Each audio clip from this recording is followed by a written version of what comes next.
Alhamdulillahilladzi 'allama bil qalam 'allamal insana ma lam ya'lam. Wassalatu wassalamu ala sayyidil anam wa ala alihi wa ashabihi masabil dhalam amma ba'du. Yang sama-sama kita hormati kepada para bapak pendiri Yayasan Wakaf Slamet Rahayu, Bapak Haji Slamet Sumadyo, yang saya dengan Pak. Kemudian Ibu Pembina Yayasan, Ibu Hajah Sri Hidayanti SLMM yang sebenarnya belum negeri. Kemudian pembina juga Ibu Hajah Sri Rahayu Ningsih SMM. Kemudian Ibu pengurus yang tadi sambutan di hadapan kita sekalian, Ibu Sri Wahyuni SPDMM. Selamat pagi. Kemudian Bapak Rektor yang juga hadir dengan kita, Bapak Nurholik atau Bapak Dr. Nurholik SMSI. Amin. Amin. Kemudian ini senior saya di sini. Jadi sekaligus saya sampaikan, dulu waktu 94 saya pernah mengajar di Slamet ini. Ngajar di Diniyah Mbak Tamarin seperti itu. Waktu itu sudah hadir atau sudah di sini Ibu Hajah Dr. Angga Al-Murja MM. Ya tadi sudah hadir di sini. Serta para dekan, mulai dekan dari Fakultas Hukum, Fakultas Ekonomika dan Bisnis, Fakultas Psikologi, Fakultas Komputer dan Desain, Fakultas Ilmu Sosial dan Politik, serta Fakultas Teknik dan Rekayasa, serta para dosen-dosen. Ini kayaknya ada yang kenal tapi lupa namanya. Semua hadirin, terutama ini mahasiswa, baik yang baru Universitas Slamet Sri yang saya banggakan. Hidup mahasiswa, biar semangat. Pertama-tama mari kita panjatkan puji syukur kepada Allah Ta'ala, kita bisa hadir dalam tengah-tengah ini dalam kondisi walafiat. Mudah-mudahan hadir kita dicatat amal soleh Allah Subhanahu Wa Ta'ala sebagai bentuk silaturahim dan intisal ilmi, menyebarkan ilmu, mencari ilmu.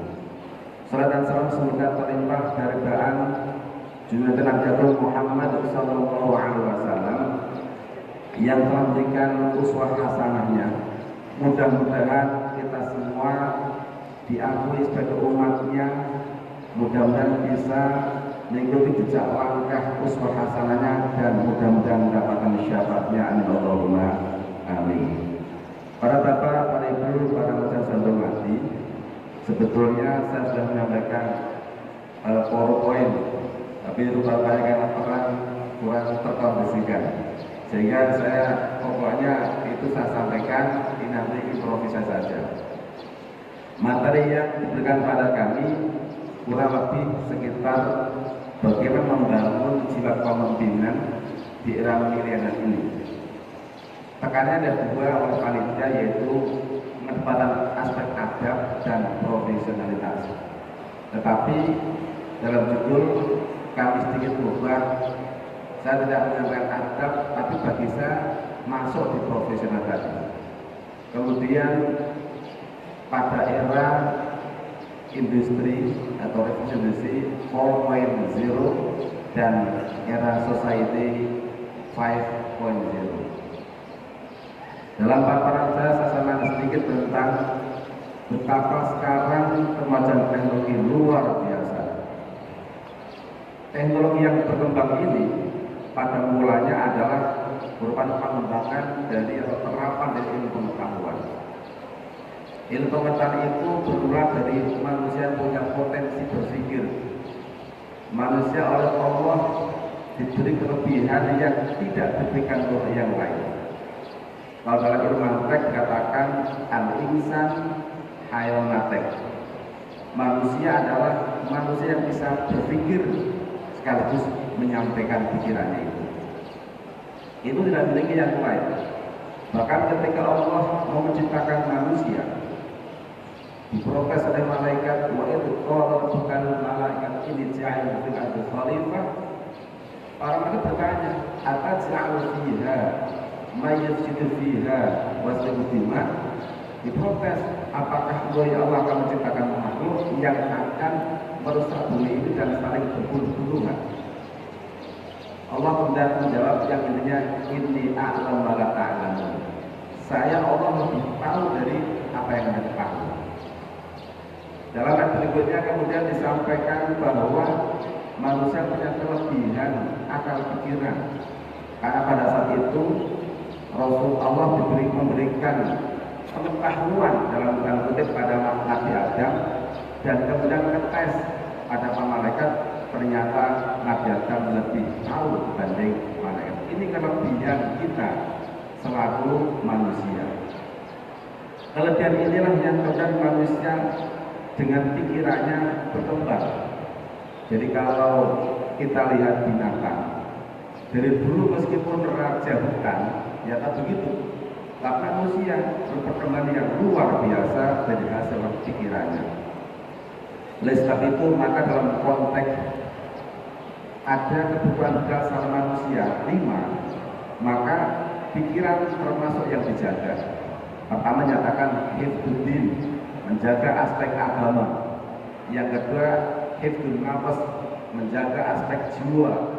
Yang ketiga hifdzun nasl atau irid, menjaga keturunan dan kehormatan. Yang keempat hifdzul aql, menjaga pikiran. Dan yang keempat hifdzul mal. Sekarang pertama hifdzul bid'ah, menjaga lingkungan. Nah, karena konteks akal pikiran inilah antara lain Allah melarang untuk melakukan atau mengkonsumsi barang yang haram, terutama yang rusak pikiran. Innamal khamru wal maisiru wal ansab wal azal rijsun min amali syaitan. Jadi khamr itu kan merusak.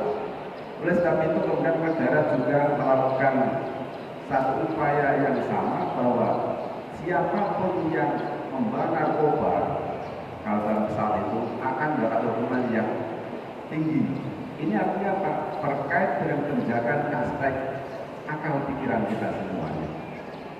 Nah, karena pentingnya akal pikiran inilah kemudian manusia berkembang, dan hasil pikiran ini maka kemudian muncul namanya teknologi. Dan terapan dari ilmu itu ya teknologi ini.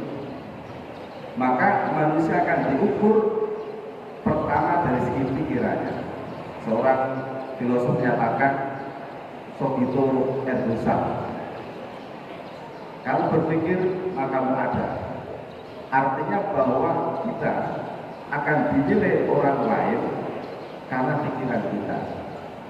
Kalau kita hanya diam saja, tidak pernah berpikir dan tidak pernah menyampaikan gagasan kita, mana mungkin orang tahu. Inilah sekali lagi yang merupakan embrio dari teknologi. Teknologi inilah kemudian memiliki dampak 2 hal, saya katakan dalam tulisan saya. Yang pertama adalah dampak sosial atau dikatakan society. Ada sekarang kita pada tahap 5.0. Pertama dulu ketika manusia tahu pengetahuan dengan hal-hal yang sifatnya itu sangat tradisional, alat hanya kapak, itu pun dari batu dan seterusnya, maka masa itu dikatakan dengan era hunting, berburu. Mereka pada prinsipnya hidup dari buruannya. Mereka bukan punya teknologi untuk bagaimana cocokkan, belum punya. Sehingga yang penting ada dimakan, habis pindah. Orang mengatakan nomaden, perpindahan permanen itu kemudian kalau sudah habis pindah lagi. Nah, kemudian pada era berikutnya ada teknologi cocok tanam, pertanian. Kita dikatakan dengan agrarian society. Jadi masa untuk atau era masyarakat dengan cara bercocok tanam. Kemudian berkembang lagi menjadi era yang telah ditemukan beberapa ilmu pengetahuan yang dikatakan sebagai industri atau masyarakat industri. Dalam era ini, yang ketiga ini, masyarakat sudah mulai mengenal teknologi yang terutama mesin uap itu. Jadi pada saat negara Eropa menemukan mesin uap serta permesinan yang lain, itu mereka mulai berkembang dan itu kemudian mempengaruhi semua kehidupan ini. Di sini harus dicatat bahwa pada saat Eropa sebelum menemukan mesin uap, dia masih takut dengan negara Turki. Negara Turki adalah termasuk negara Islam yang sangat kuat pada saat itu. Bahkan ketika Eropa mau berdagang dengan Cina, yang harus melampaui negara Turki, maka harus membayar upeti. Karena memang Turki sangat kuat, Eropa belum apa. Nah, lantas kemudian atas temuan mesin uap inilah berkembang masyarakat dengan banyak teknologi, permesinan, transportasi dan sebagainya. Pada kenyataannya, pada saat itu Eropa kemudian melakukan pelayaran kemana-mana, ke Indonesia, ke Amerika dan sebagainya. Itulah kemudian menjadi embrio awal kolonialisasi. Itu berangkat dari kelebihan teknologi yang dia miliki. Nah, kemudian masa berkembang, kemudian mengarah pada masa informasi, kemudian yang terakhir ini kemudian dikenal dengan istilah super smart society. Jadi informasi itu penting mendominasi kehidupan ini. Orang mengatakan orang yang biasa bisa menguasai dunia adalah orang yang menguasai informasi. Nah, sekarang kita berkembang lagi masyarakat yang kelima, yaitu 5.0 dengan istilah super smart society atau masyarakat super cerdas. Ini dari ranah masyarakat. Nah, di sisi lain kita melihat istilah 4.0. Ini lebih pada saat kita mulai pada saat ditemukannya mesin uap tadi. Jadi lebih pada lingkungan industri saja. Kalau tadi masyarakat, maka meskipun ada yang mengkaitkan, tapi sebetulnya dua hal ini sedikit berbeda. Pertama, ketika teman-teman mulai mesin uap tadi, masa mulai berubah, ya. Karena tadi nyatanya banyak bangsa-bangsa yang lemah menjadi kuat karena menemukan itu. Sebaliknya Turki pada itu dikenal sebagai karena lemah, maka dikatakan oleh the sick giant, negara besar tapi yang sakit karena tidak berkembang ilmu pengetahuannya. Kemudian setelah itu ada era nasional listrik. Ini mau dulunya yang kerja itu hanya pagi hari, siang, sekarang malam bisa kerja. Itu juga merupakan industri pada saat itu. Kemudian yang ketiga ditemukannya komputer. Ini kemudian juga berkembang dan berubah lagi. Cuma sebatas untuk hanya ya mungkin dulu dimiliki oleh beberapa semacam apa ya, dewan keamanan atau tentara atau untuk melindungi keamanan satu negara. Itulah yang dikenal atau yang dikenal dalam 3.0. Nah, dengan perkembangan yang luar biasa dari komputer, otomatisasi dan elektrik ini, kemudian kita tahu sekarang, apalagi dari era pandemi, maka pemanfaatan teknologi berbasis pada online ini luar biasa. Ini harus kita pahami, sebab kalau kita tidak memahami perubahan ini, kita bisa kolek. Mungkin generasi saya, generasi Pak Nurholik, generasi Pak Agus ini tahu pada saat itu HP yang terkenal adalah Nokia, Motorola, itu lagi. Pada zaman kita, kalau sekarang itu sudah nggak ada itu. Kenapa itu begitu? Mereka mengatakan kami kalah pada manajemen tetap bagus, gaji mungkin bagus dan lain sebagainya. Tetapi satu kesalahan yang tidak dipahami oleh mereka, bahwa mereka tidak mudah untuk menyesuaikan dengan kondisi pada saat itu. Samsung, Aurora dan Zenfone itu produksi dari Korea, itu betapa merespon Android dan kemudian sampai sekarang berkibar. Tapi Nokia pada saat jaya, hampir semua HP itu pada keren Nokia, Motorola, ada Siemens juga. Karena mereka sudah tiarap, karena apa? Tidak bisa menyesuaikan dengan kebutuhan kekinian. Inilah yang saya maksud bahwa ketika panjenengan sekarang para masa khususnya ke depan jenengan sampaikan akan menjadi calon pemimpin. Dalam kitab Hidayatul Nasir disampaikan Subhanal Yaum Rijalul Wad, pemuda hari ini pemimpin masa depan, yang dikarang oleh Mustafa Al-Milani. Ada juga dinyatakan inna fi yadikum amrul ummah wa fi aqdamikum tahtaha. Bahasa sebetulnya nanti perkara umat itu ada di tangan panjenengan sekalian. Ini Indonesia rata-rata usia berapa? 20-an ya? Sekitar 20-an. Diprediksi tahun 2045 Indonesia akan menjadi negara maju.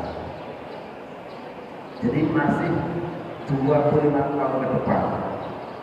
Kalau ya dunia ini berapa kira-kira ke depan?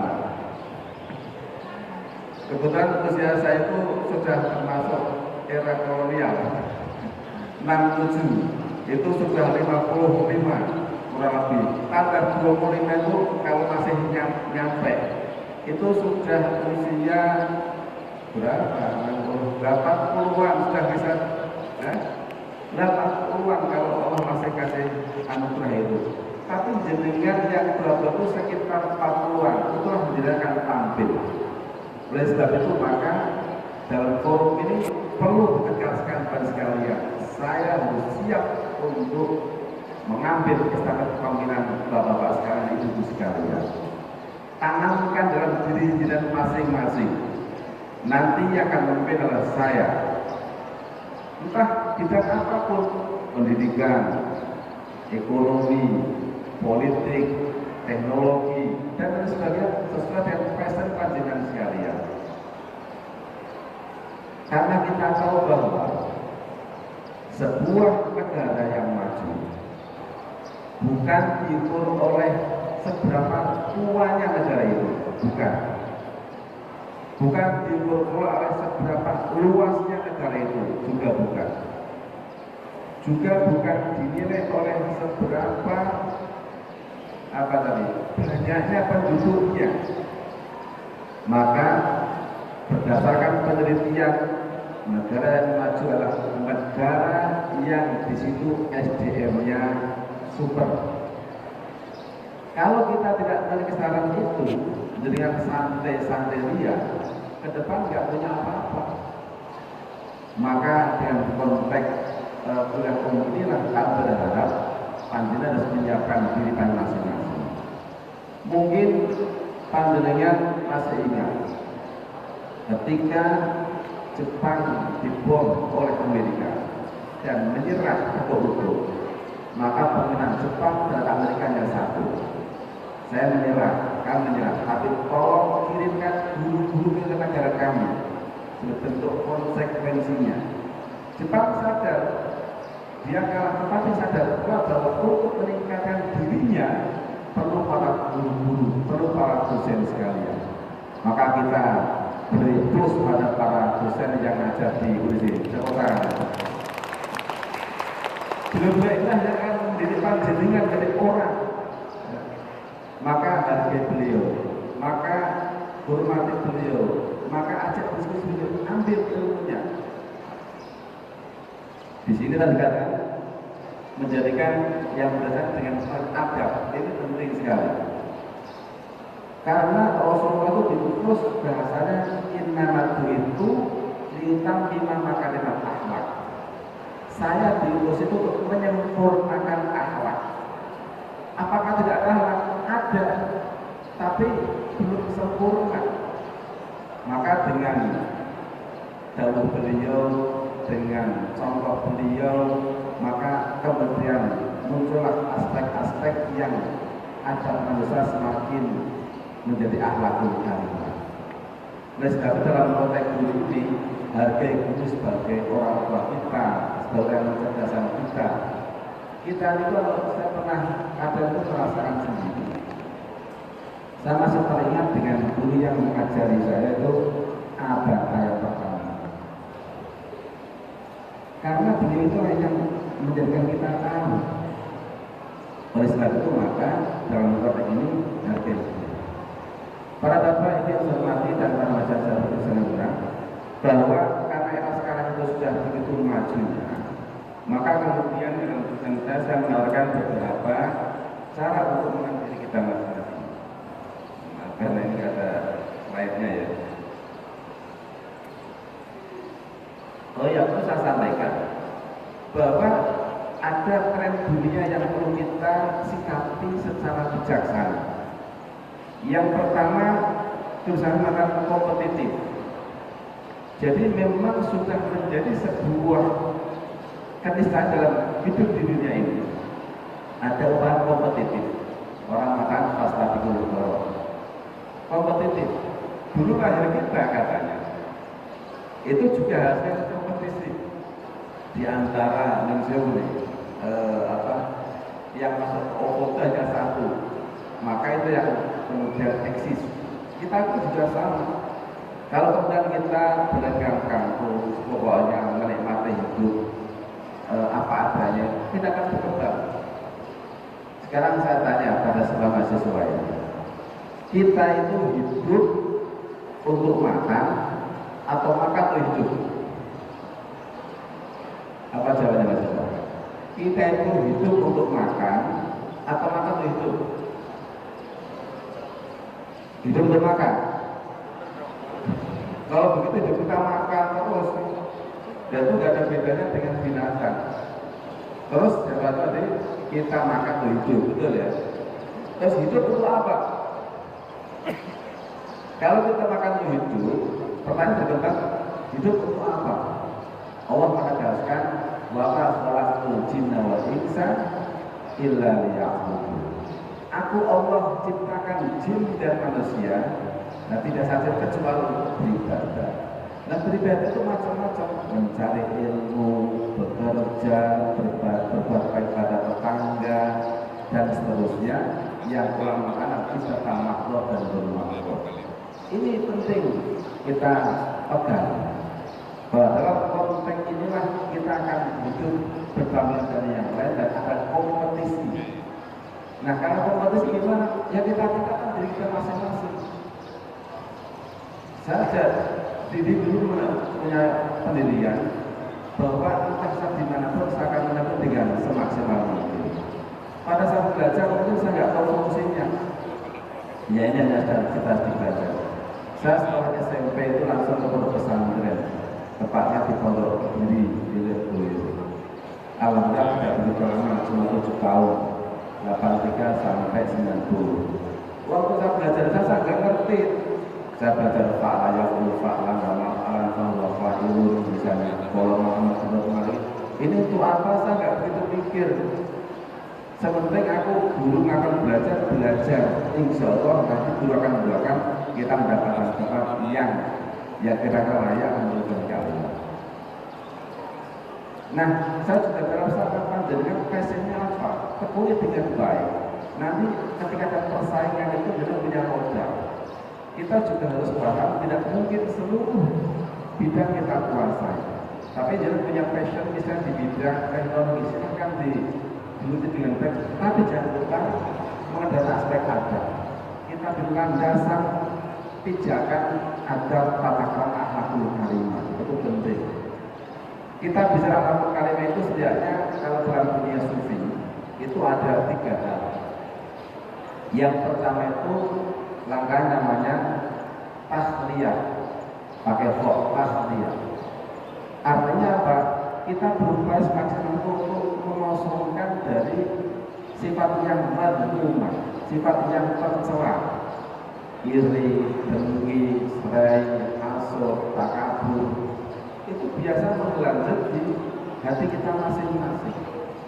Kita upayakan untuk dengan berguru, dengan mengaji, dengan banyak zikir, untuk kita kosongkan sifat-sifat itu. Yang kedua dengan langkah tahliyah, pakai hak tahliyah, artinya hiasan. Kita hiasi dengan sifat-sifat yang mahmudah, terpuji, tawadhu, suka menolong, kemudian sabar, syukur dan sebagainya. Ini mestinya ada kajian sendiri ya,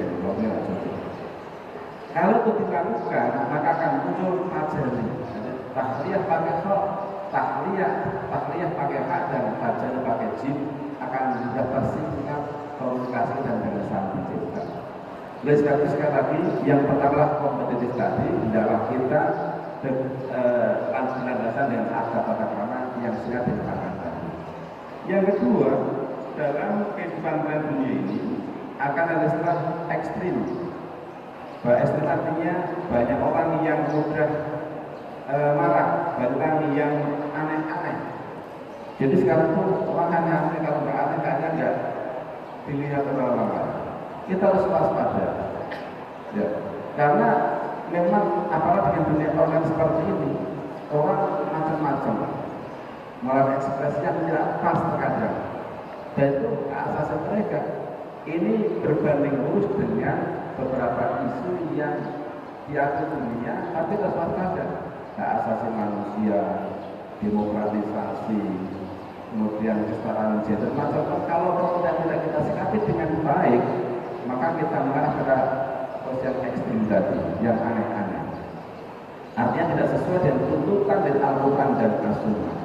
Maka kita harus waspada. Karena waktu kemudian yang dilihat dangerous, penuh bahaya. Ini tadi saya sedang ngomong dengan Bu Ija, Pak Rektor, dan saya untuk kawan FB saya itu dibajak atau dihack oleh orang. Ya saya juga nggak tahu. Ini kan meskipun akan memberi fasilitas kolektif di antara kita, tapi kita juga mudah untuk kena sesuatu yang tidak kita sadari dan kita harapkan. Ada sampai korban sekian juta, saya juga harus belajar ini gimana itu. Jadi saya juga sudah bekerja, teman-teman nanti saya minta tolong gimana agar setidaknya kalau sudah masuk ke beberapa orang jangan sampai ditangkap. Artinya negeri ini yang memang ada prinsipnya adalah dangerous, penuh bahaya, penuh trap-trap atau jebakan-jebakan yang kadang kita tidak menyadari. Oleh sebab itu pemuda harus waspada. Yang keempat adalah dalam konteks connected, semua akan sering, ya, semua akan terhubungkan satu dengan yang lain. Oleh sebab itu maka kita harus sisi lain waspada bisa memanfaatkan. Dunia apapun sekarang bergenggaman kita. Oleh sebab itu maka kita perlu melakukan beberapa langkah-langkah dalam konteks meningkatkan tingkat ini. Oleh sebab itu dalam tulisan itu